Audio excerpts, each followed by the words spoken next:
Root and remedy சேனலுக்கு உங்களை வரவேற்கிறேன். இன்னைக்கான ஒரு இது என்ன அப்படின்னு பார்த்தீங்கன்னா, கோவில்ல செய்யக்கூடாதது என்ன காரியங்கள் அப்படின்னு பார்த்தீங்கன்னா, கோவில்ல விபூதிய ஒரு முறைக்கு மேல வாங்கக்கூடாது.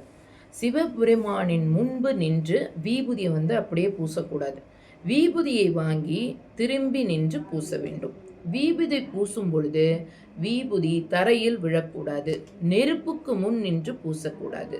ஆற்றுக்கு முன்னால் நின்று பூசக்கூடாது. நடந்து கொண்டே பூசக்கூடாது. இதெல்லாம் செய்யாமல் இருந்தால் ரொம்ப நல்ல பலன். ஏன்னா இது விபூதிங்கிறது ஒரு பிரசாதம் மாதிரி.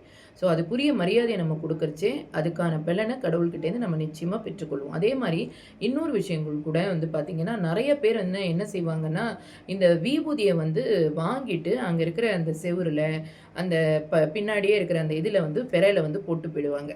அந்த மாதிரி போடுறது மகா மகா பாவம். நம்ம வாங்கினா அதை ஒரு பேப்பரில் மடித்து நமக்கு எவ்வளோ தேவையோ அதை வாங்கிட்டு வச்சுக்கணுமே தவிர்த்து நம்மளுடைய பேக்லேயோ இதுலேயோ அந்த மாதிரி கொட்டுறது முதல் தப்பு.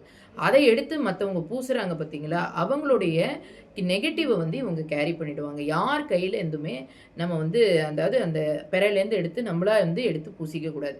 அந்த கோயில்லேருந்து கொடுக்குற அந்த விபூதியை வாங்கி நம்ம மட்டும் தான் யூஸ் பண்ணணும். இதெல்லாம் செஞ்சால் நல்ல பலன்களை நம்ம பெற்றுக்கொள்ளலாம்.